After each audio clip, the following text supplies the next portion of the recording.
And the first job yenye nilikuwa nimeji-envision, unaona ile job yenye hadi una-envision hiyo lapi? Ushapata hadi job kwa akili yako. Aki mkinipa hiyo MacBook for real.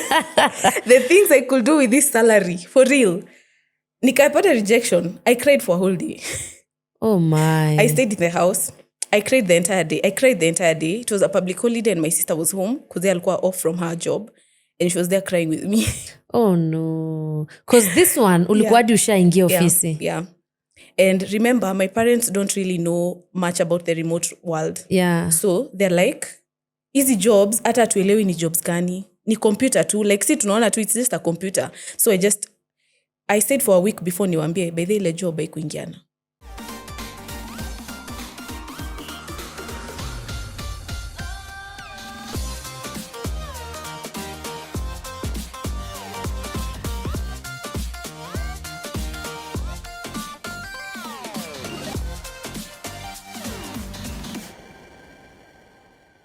Saseni, manze nimewa hata. Welcome back for another exciting episode. Of course, this time I have a guest. I love guests. Last week peke yangu mpaka yani I talked for 45 minutes. How? Enye women we have words. So today I have a guest. And this one, I feel like these are some of the very few people in life who are brave enough to start over again. Because most of us, we are scared of starting over, right? We are afraid of starting over. We are afraid of going back to zero and starting afresh. But this one is one brave one among the many. Well, but there are very few in that sector.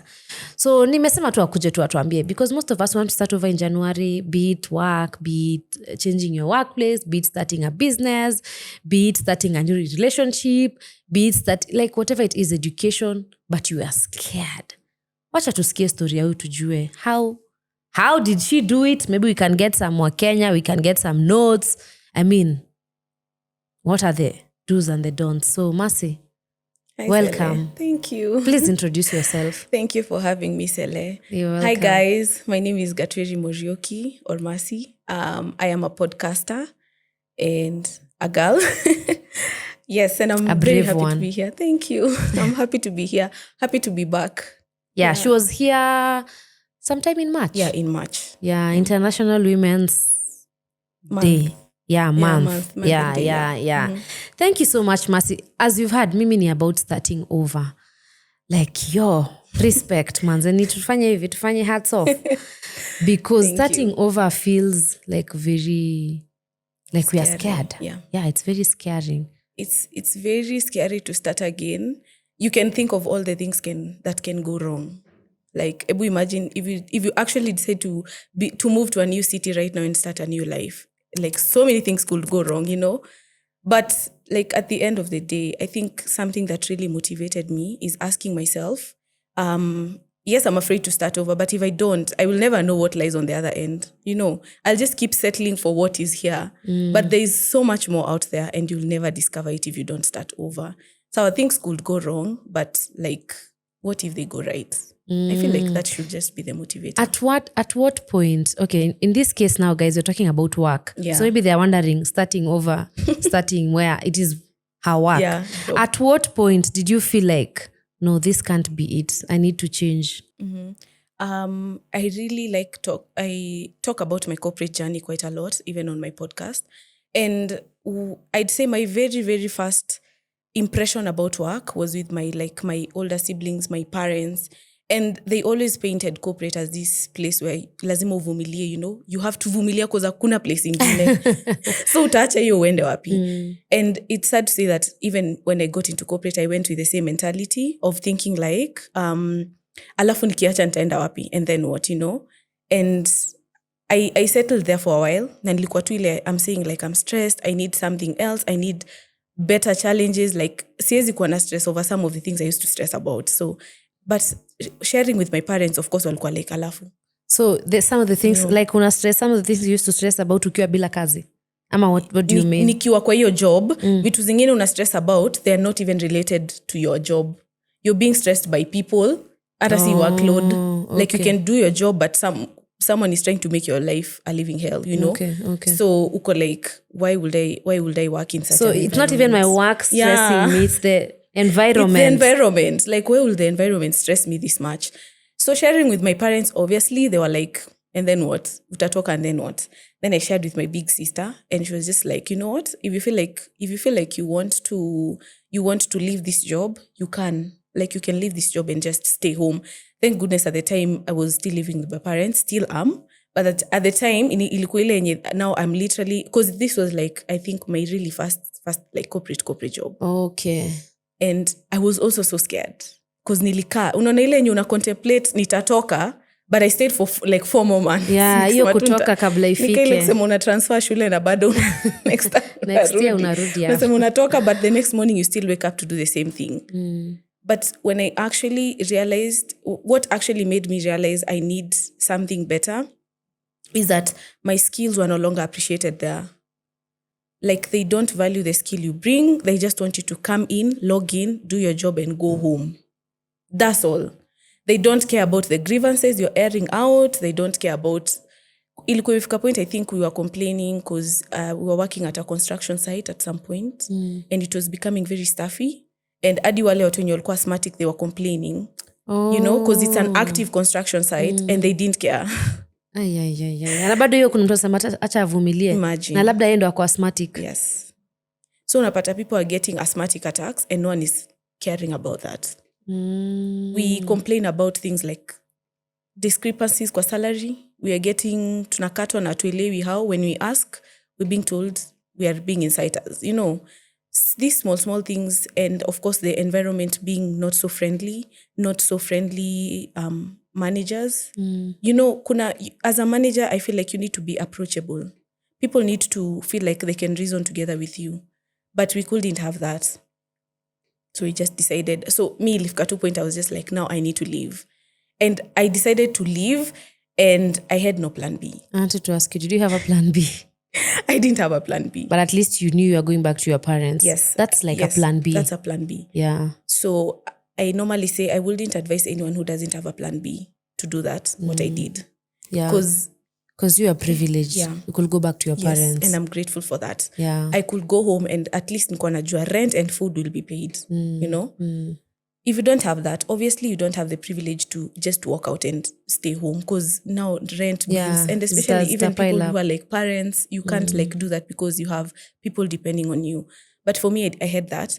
And after I handed over my resignation, I slept for like 3 days doing nothing. Kwa tu naamka, scroll, sleep, eat for 3 days, and then I gained clarity. That first week, I gave it to myself to just rest because I was really exhausted. And that is something else I'd say. Take your time until you have clarity enough. Until uko na clarity kabisa, uko so clear the direction you want to take. Because for me, I sat down, nikiwa na hiyo clarity sasa ndo nilikuwa like, actually, this is not something I want to do anymore. I want to start in a whole other different, you know, I won't change. I want something different, and I meant it this time. When I said... how, I love that you've gotten clarity, but how was it starting over? Starting over was scary. Yeah. The first few jobs I applied, I got rejection emails for all of them. I think four roles. 4 roles, and I got rejected for all of them. And by this time, I started in June, the job search. And this was by August, and I was feeling like I don't even... You're still in the house? Yeah, still in the house. Doing nothing. Naamka tu, naosha vyombo, nalala. Thank God for good parents. Yeah, thank God for good parents, for sure. And especially my dad, because he'd never ask me. He'd never ask me, utapata job lini? Never. He'd just be like, niko na interview here and here. What do you need? This is what I need, sawa.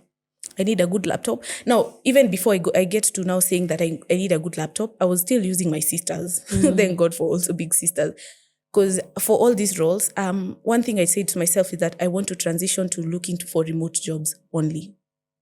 I wanted a remote role, because I had said something else that was really hard at my previous job was the commute. I used to get home at 12 midnight, 1 a.m. Oof. It was just so crazy to me. So I said I want a remote role for now. So I got rejected. Mpaka August.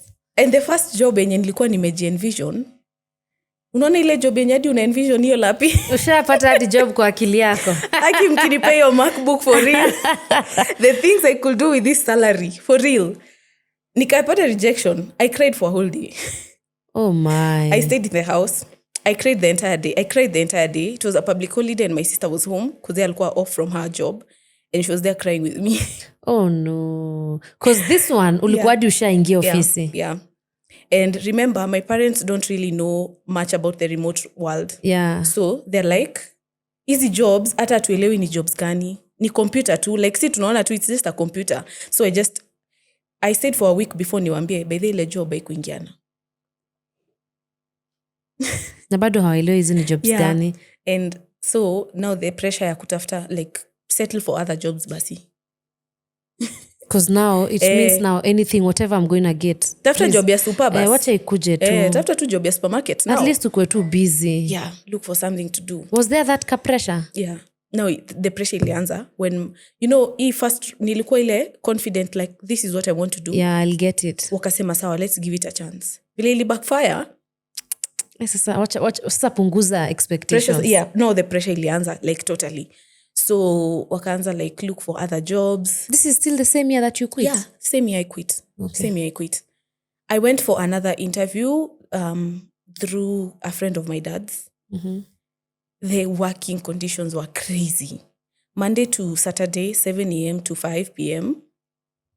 Are those crazy, Mercy? Yeah. That's the normal working time we have in Kenya. 7 to 5. At least sema 8 people work 8. Unajua ndo ufike 7 ndo uko kwa ofisi. Unajua umeamka saa ngapi?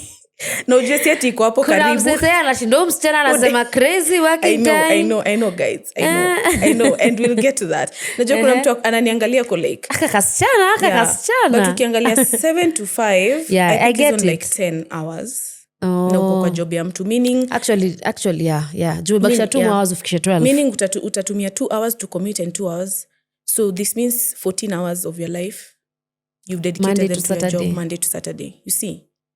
Yeah. Nikakataa hiyo job. Wait, ukaikataa ama ukaianza ukafanya ukashindwa? Sikuanza. From the time ulipata job ukaona hizi ndio working time ulikataa. Na haujakuwa na job. Guys. When Gen Z? Yeah. A true one. But nilikataa. I had the conditions. Ebu pause. Were they paying you? Yes. Ama it was free? They were. But you didn't even think, let me just go in for 2 weeks for the money ama 1 month for the money? No, because the money, hiyo pesa iko inafika hata 20k Cele. So what did you tell your parents? Hauna 20k kwa nyumba? Yeah, sina 20k kwa nyumba, but niko na peace of mind minus the 20k.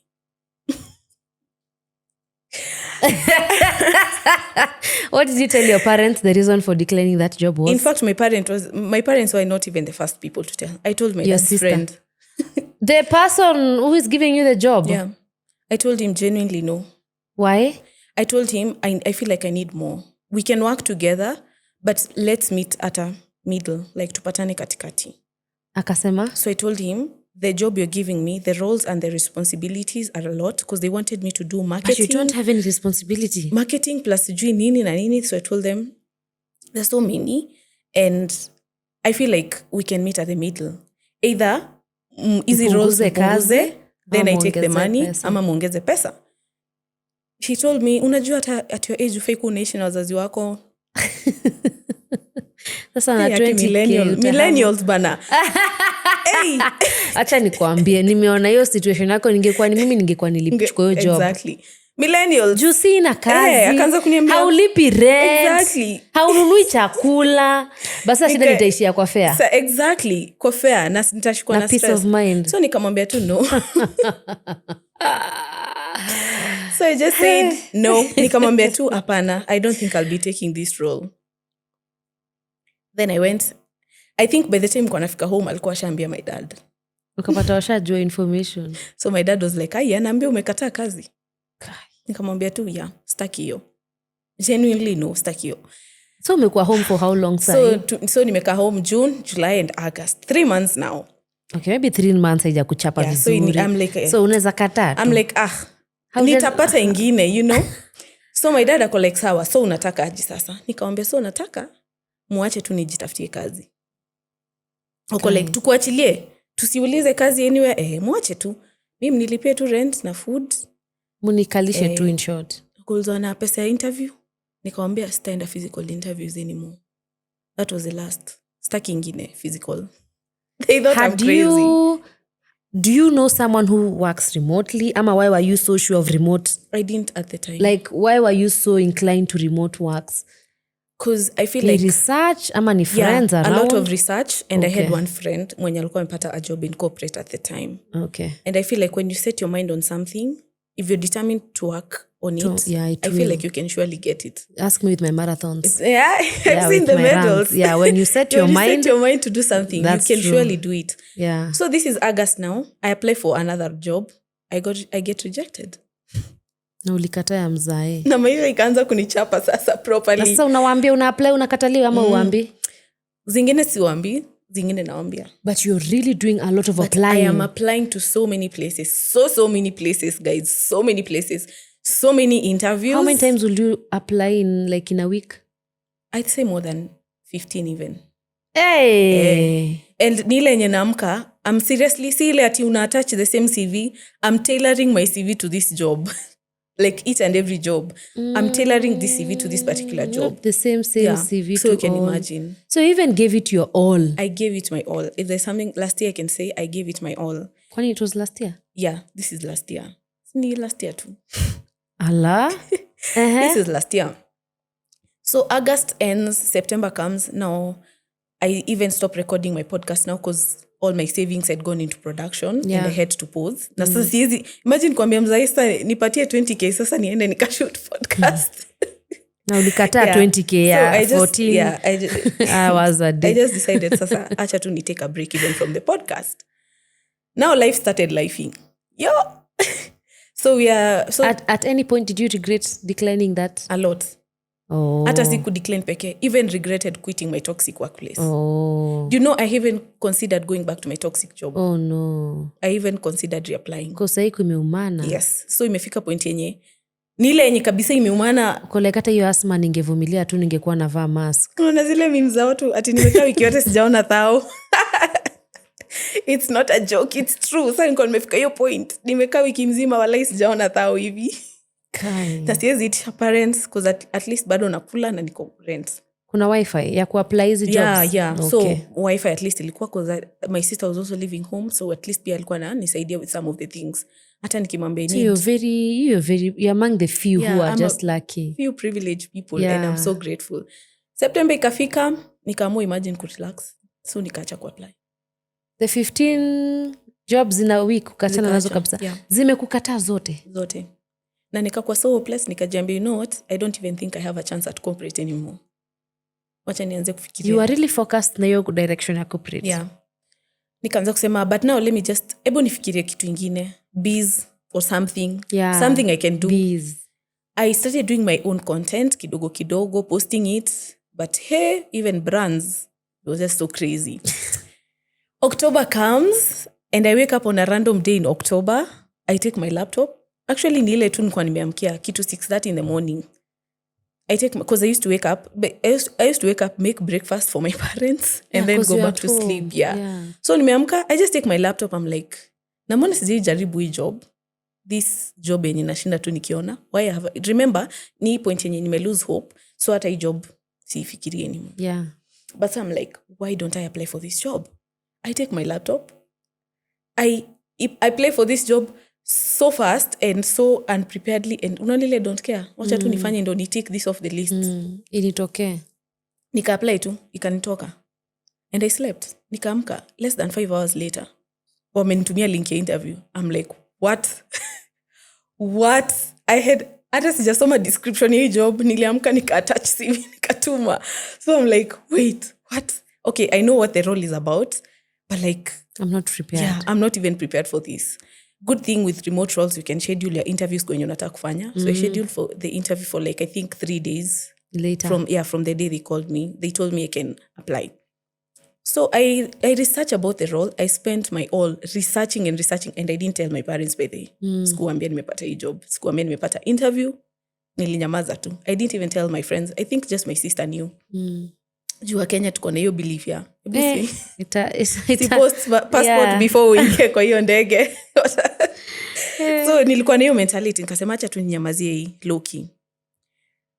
I did the first interview. The same way tu nikijiambia manze hii job, siko prepared, siwezi pata hii job. Like, what do you mean? I get the second email, you can go to the second interview. You've proceeded. Yeah. I'm like, okay, this is getting serious now. Sasa like mpaka umekuwa shortlisted. Yeah. So I'm like, this is getting serious. So I can to me link here the second interview. I did the interview at around 3 a.m. Kenyan time now, because it was an international time zone. I did the interview. Nikajiambia, hiyo sioni walai. Nikaambia hadi sister yangu, walai hii sioni. But umeamka 3 a.m. na nikaifanya tu, and I'm giving it my all. The thing I tell you, if you're job searching, give it your all. Like if this anything. Is it, yes. It's going to let a few things. And if it's not it, you've given it your all. Me, I used to sell myself on those interviews like crazy. Unaona hizo the small things in corporate that you think they don't matter, I used to say them. I used to say, I used to do extra roles for my manager at my previous job. I used to do this. This is what I did to increase my skills. I volunteered here. I'm also a content creator. And I used to even say, I'm a good communicator because I have a podcast. I host guests and I can, have conversations with people. So sell yourself with everything in you. Like, don't despise anything. Sema everything. So we did this interview at 3 a.m. Now I'm at 6 a.m. They're like, you're in. Start training. And I'm like, okay, wow. All right. Hawoni kama ni scam. This time niko sure this is a job because I've researched online. Yeah, na nimefanya interviews. I'm like, okay, sawa. Looks like we're in. Right, tuko ndani. The salary is good. You're working remotely. I'm working remotely. The working conditions are nice. Yeah, because you're working remotely. I mean. And the training was just 3 days. So I do the training. So at that point, nimeambia parents wangu. Wait, so in less than a week, umechukuliwa, umefanya training. Na nikamaliza. And now at this point, I tell my parents, then nimepata a job. I need to start training next week now on Monday. They're like, okay, that's nice. I thought, nikadhani hapo sasa nimepona. Now with remote roles comes looking for a client. There's getting the job, and now they need to get you a client that you're going to work for. That was another whole roller coaster. Remember, nimepata a job October. I stayed the whole of November without a client. Why are you being paid? They'll pay you when you get a client. They'll compensate you when you get a client. Yes. But for the training, they pay you. So they send me forms as a client. So remember, this feels like now applying for a whole new job. Because now the client... Because now, you need to... Needs to approve. Yes. And you need to research things to do with this client. Kabisa. So nikajaza forms as so many clients. And then I just got this one client. Onikapia wa haukutaki? I don't know what was going on. Niki email my recruiter kuuliza like, what's going on? They're like, the client is still working on this. And if you've worked with like an international client before, they're really thorough. They take their time to make sure they're getting the best hire. So I got this one client and I said to myself, unajua nini? We are going to give this our best shot. I'm telling you, Cele, kwa your application, I read that, and one thing, your Google form nilijitumia responses. You see the way you can say send the responses to my email. I look at those responses and I'm like, if it was the client, I would hire myself. Ilikuwa ni kama love letter. Nimefanya kazi, and I did my research. I went through the client's Instagram, LinkedIn, TikTok, the company page. Nilikuwa nimechambua inside and out. But now this was a whole different industry that I'd never ever been in touch with. The description just said jewelry. Mi nikadhani ni ile tu, selling here and there. Customer complaints. So it's December now, and I landed my client in December. And your time to season ya Christmas, I just did few days of training, and then we took a Christmas holiday. Now January comes. Hey, turns out my client is in a whole different industry. They design engagement rings from scratch. And it's custom engagement rings. And I have to become a design consultant for engagement rings. Sasa wanze kujua carats. I need to know diamond what not. carats. I need to know the forces of the diamond. That's not enough. I need to know about sapphires, emeralds, mosanites, tanzanites. And I was like, okay, this is not too bad. ChatGPT here and there. My client was like, no, there are some gemstones you don't use because they're too soft. You can't advise a client to use that. You also need to know that. So are they willing to teach you? Are they willing to train you? Okay. Yes. The good thing with my client is that he designs the rings himself. Kampuni ni yake, but he's also very hands-on. Okay. So he'll tell you. So he taught me everything. Okay. They taught me everything I needed to know. So here I am. The rings zenye si tumezoea kuona Africa ni mostly the wedding bands. No, that's actually a ring. That's an engagement ring. But unajua za wazazi wetu, they don't have a stone. Yeah, it's just a wedding band. Yeah, we call them wedding bands. All right, so nimefika, I'm like, okay. Customers start streaming in. My client is like, you can't recommend this ring to a customer because the integrity of the ring is compromised.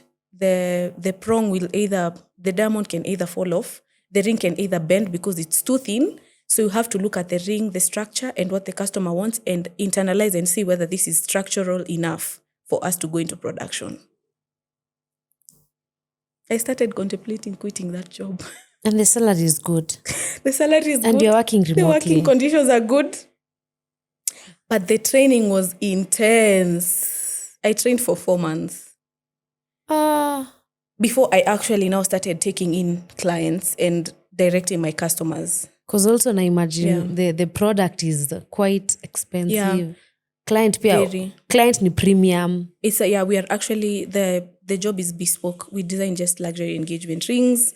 So you don't want to mess up these clients. So you have to be sure whatever you're telling this customer. And they take rings so seriously. So you can be sure you're designing a ring that is their forever piece. Hey, I was like, okay, all right. Huku ni wapi?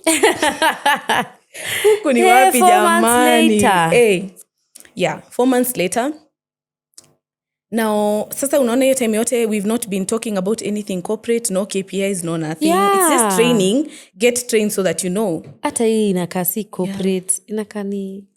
We finished the training. Client wangu, the email everyone dreads in corporate. My client was like, Mercy, you finished training. It's time now to own up to your own consequences, your mistakes, your wins and your losses. It's time for you to own up to them equally. And now they introduce the corporate lingo, KPIs. These are your KPIs. I thought alikuwa anakuambia you're not... They were like, now you need to start, because now you finished training, now these are your KPIs. So now I dived, now into the real corporate job. Thank God for my client, because he doesn't pressure us to make sales. Because that's a premium brand. His work is not about sales. Yeah, it's about because the that's experience. a premium. If you're coming there, you know what you're going. Exactly. See, easy to convince to mtu. Yeah, and everything is so organized, which made it so easy to work for this client. We are an appointment-only shop. It's based uko in the US, but it's by appointment only. So which makes it so easy because one, you can focus on just a number of clients specifically. And then number two, I'd say that for me, this felt like a starting over because I didn't know this industry. This is a whole new world. I was never familiar with the ring industry, and I'm not even a jewelry kind of person either. But now it gives me so much joy when my client's fiancé texts me. They're like, hey, Mercy. Or no, they just say hi for the first inquiry. They're like, I want this and this ring, and my girlfriend loves green. What would you suggest? Yeah. So even you are enjoying Lakini. Yeah, it is fun. I love it. So I'm just like, we would have used emeralds, but they're very soft. But since she loves green, we have green diamonds. What do you think about incorporating a green diamond in the ring? And he's like, oh, I think that actually could work. So you design from how it's going to look. Yeah, from how it's going to look and everything. And then after, when they text you and they're like, hi, Mercy, I proposed last week. Oh, it feels nice. Yeah, it feels so good. So how are you, like, from where you are right now, it's like you've ticked all the boxes that... Yes. Hiyo period ya kutafuta client, I prayed for a very, very good client. I had prayed because I know there are remote clients that can stress you. And I had prayed for a very, very good client. And thank God, because God really answered my prayer. So where were starting over was the best thing you ever did? It was the best decision. I think it was the best thing I ever did for my 20-year-old self. It really was.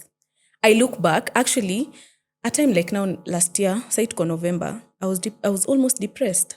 I was doubting myself. I was doubting my skills. I was doubting my second chance at corporate. I was wondering why all these clients are not choosing me. Like mbona nimejaza more than 10 client forms Na hakuna moja sijapata hata analitaka. mmoja. So sometimes it's not even about you. Yeah. But we beat ourselves up. Kumbe si wewe. over You're things okay. over things that you can't even control. And I know it's cliche kuambiwa at the right time everything will happen. Najua sahi unaniangalia uko like, huyu anasema nini? But looking back at myself last year na sahi, and I'm like, honestly, like, thank God it was this client, you know? It was hard. The training was so intense. Sometimes at a business, kama sahi, like, the pressure is so hard because of the deadlines and everything. But I look back and I'm like, this is just so interesting because I get to learn a whole new different world that I never learned about. Like, this is something yenye, you know, sometimes even my friends wako like, mi nikifika hiyo point ya rings, it's you I'll call. Yeah, it's like, you I'll call. Information sasa hii niwe uko na unaweza spread because watu wengi hawajui. And for something else that really changed my mindset and how I viewed corporate was my colleagues. So we are remote and some of them are at the shop because of the appointments and all that. Some of us would just work from home normally. And everyone was just so accommodative.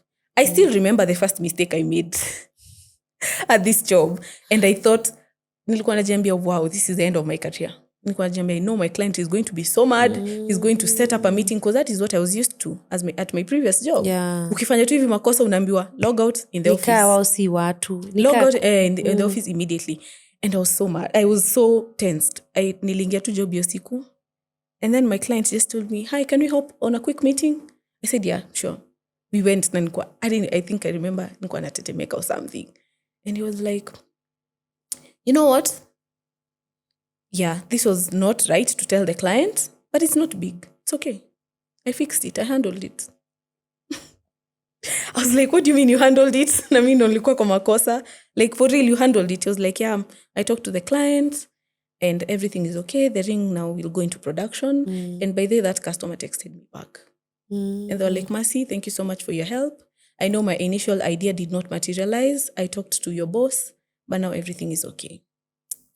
Hata wewe inakupatia ka confidence. So remember, mtu mwenye ametoka from this job yenye ukifanya makosa unashautiwa. By the way, nilikuwa nadhani job yako imeisha. Nilikuwa like, pinch me. This is not happening. Nilikuwa nadhani anakuja niambie, you know, performance nini. But that was not it. And that is when I reminded myself that it is okay to be gracious to yourself. Imagine if this person sees your mistake and they're like, it's normal. Why would you see your mistake and be like, beat yourself up? Yeah. So this says a lot about how the corporate culture is and how correcting people should be like.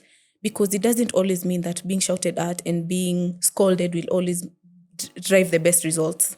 It might. Actually, sometimes no. Most times it's the other way. Exactly. You see, now you'll never make that mistake again. Exactly. But ningepigwa makele hata ningebaki na makele hata singeijua mistake ilikuwa gani. Exactly.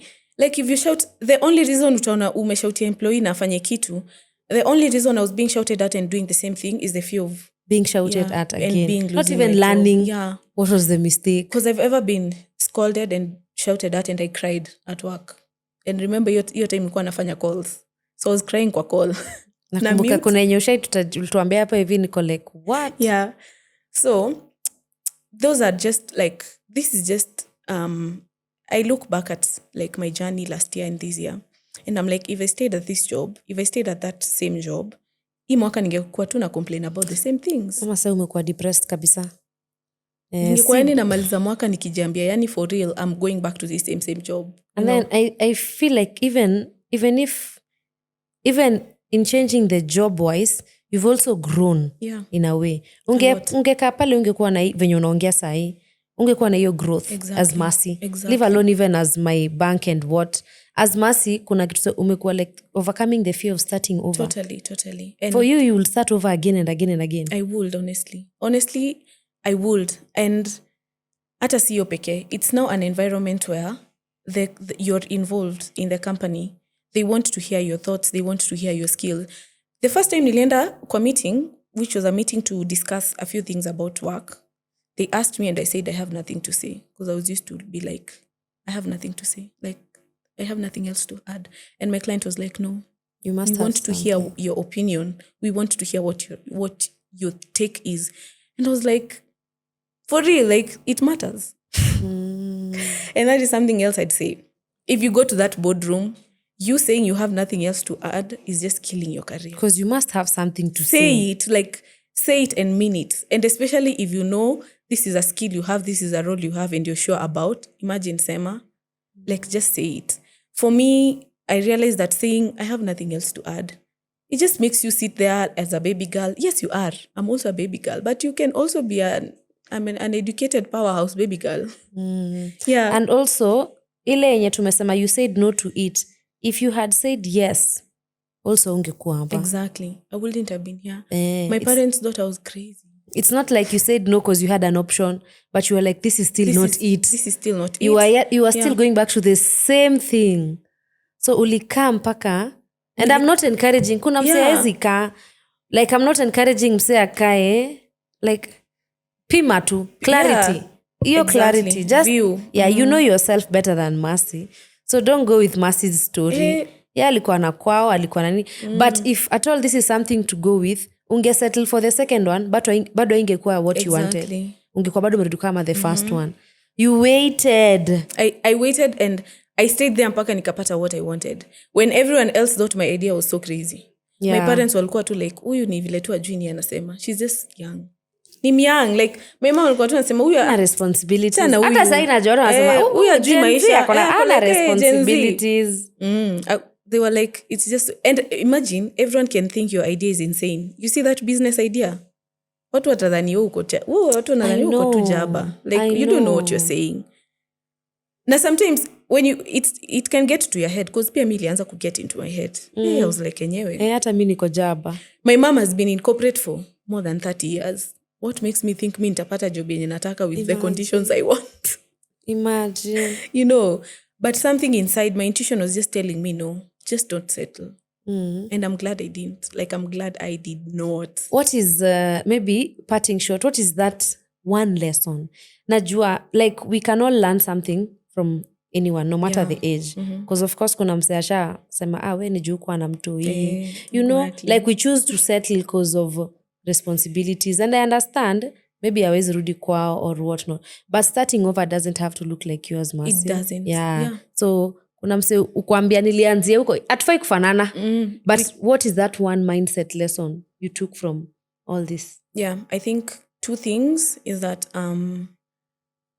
you have only experienced just a chunk of what is out there for you to experience. Kadogo tu hivi. Like kadogo. I believe, there's a lot. Yeah, I believe pia mimi mwenyewe in corporate, this is just the beginning. I've just experienced just a chunk bit of it. And you know how you can increase the chunk you get at your experiences is by wanting more for yourself. Is by wanting to actually experience more. And this means that you are not comfortable, you're not in your comfort zone. Like I had said, during my job searching, kuna time nilikuwa nimeamua kuwa jobless by sitting at home and not sending out CVs. Hapo nilikuwa nimeamua kuwa jobless. Kuna kuamua kuwa jobless na kuna kukosa kazi. Kukosa kazi is when you're actually sending CVs but you're not getting any response. So choose to actually, ukikosa kazi ni sawa, that's okay. Ni job umekosa. But imagine you deciding to be jobless. Because you're not doing anything. It's okay, you're sad. You got a rejection email and you're crying. But utalia alafu, you'll be depressed and then what? You know, the sad bit is that the day after a rejection email, you have to leave that day. My dad woke me up and he's like, wapi chai? And I'm like, nimekosa kazi. I'm like, manze, like, unasema. Life must go. Yeah, so that's the first thing I'd say. Number 2, there is always better for you. Be it in corporate, be it in the business world, be it in your entrepreneurship journey, your content creation journey, there is always better for you. Always. Like, there's always something better. Kenyans, and I'd say Africans, or maybe third world countries, we've been designed to think that, like, juu kona hiyo wezi pata ingine. Ati hapo hiyo ndio yako. Like, utaacha hiyo job alafu, unasema, hakuna jobs huku nje. Kuna jobs mingi sana. Kuna jobs huku nje. and there's actually a role that is going to value you as an employee, a boss that is going to value you as an employee, and a job that Monday ikifika hauna Monday scaries that uko like na wewe ni mtu mzima. Imagine yani ni Monday, imagine that role exists. You might think unaangalia tu uko like manze, what is this girl saying? Yeah. What is this 20-something-year-old telling us? But there's always better for you. And you will only experience that if you allow yourself to experience it. If you actually sit down and come to the realization that you settling in that toxic job not only drains you mentally, it also gives you the worst imposter syndrome. It's always you doubting yourselves, your capabilities, and always being the kind of person who's shy at meetings, can't talk, can't do anything because confidence yako, it's been taken away by this toxic job. But there's something better for you. And you feel like that better is you leaving this job and looking for another job, then by all means do it. But if better for you feels like still staying in this job while looking for another job, do it. Like, no judgment whatsoever. Me, I did that, but I wouldn't advise anyone to do that. Yeah. Especially kama your parents are not accommodative. Unasikia pia mi pressure ilianza kuja at some point. Na sahi ujui ingekuwa umefika hapi kama hujapata hadi sahi. Exactly. Sahi ingekuwa worse. I think sahi hata ningekuwa nishaanza kusettle for those jobs now. But nilikuwa nimeanza kufikiria now in another direction. But kama una hiyo privilege, basi don't. But kama you're really interested in looking for something else, then do exactly that. Talk a job research for places. Your free time, research for places and apply to these places. Then don't doubt yourself. Juice kama cabbage. Hey, sell yourself. Like, frame yourself and what you do in a way that we mwenye ungekuwa umeketi kwa hiyo interviewer's chair, you will hire yourself. Ilifika point at one of my second interview, the recruiter alikuwa tu anacheka. And then ikafika tu point I paused and I also laughed. And I was like, nikamuza tu lightly like, why are we laughing? And she was like, it's like you had answers to all these questions. You're telling me everything that is right. So sell yourself. Unaona hiyo role yenye ulipatiwa nini na manager wako, at one point a responsibility, you did it and now you don't want to talk about it on the interview, say it. This just shows how responsible you are. Talk about the extra tasks you're doing at your job. Talk about how in a meeting you spearheaded a project, you were part of a project, you collaborated with something, you volunteered, you know. This just shows that you're an all-rounded human being. That's true. Yeah. Sisi tunamalizianga pale pa I can work under minimum. I can work under minimum supervision. But thank you. I think nimependa venye umesema there are so many opportunities out there. Sisi tunaonanga ni kama hii yangu ndio imefika, ndio imetosha. Yeah, there are so many. Hata hiyo kitu nafikirianga, then it kind of feels weird. Also I feel like oversharing na clarity. You said you got clarity. Yeah. I think pia sit down with yourself, analyze kitu, because ukishare na watu ndo wanakuoneshanga venye kitu ni ufala, ni upuzi. Ati wewe unaenda wapi? Mimi siwezi toka hapa niende. Exactly. Mimi siwezi but wewe unainyo kusema kweli nikika hapa sisongi, sisaidiki, siko, you know? No progress. So sometimes you alone reasoning on yourself. You know yourself. You can't lie to yourself. You can't. Gives you so much clarity. Thank you so much, Mercy. Thank you so much. And I'm so proud of you. In your 20s, ukapata your courage, ukakuwa your brave. Wewe hakuna kitu takushtua. Nothing will ever. Anye Gen Zs. Oye, power. Hiyo ya 14 hours a day. Hiyo tungekuwa tulichukua mbio sana. Tutoke tu home, millennials. But thank you so much, Mercy. Thank you even for, like, even your journey. Hata kama ni awani, I trust you me. Kuna msee. And you see, the more you are scared to start over, you're not moving. Umekaa tu. You're comfortable. So 5 years down, umekaa tu. Ungekuwa ulitoka 5 years ago, ungekuwa ulianza biashara, ungekuwa ulienda job ingine, ungekuwa ulifanya. Unaona? Yeah, but thank you so much, Mercy. Guys, I hope in case kuna msee anasema Januari, anataka kuanza kujipanga sahi, please. We are not telling you to start over, but if you feel like, okay, maybe her story, you're resonating with her story in a way, then yeah. But thank you so much. Thank you, Cele. Thank you for having me. Yeah. Brave girl. Thank you. Thank you so much, guys, for watching. Till next time. Bye. Bye.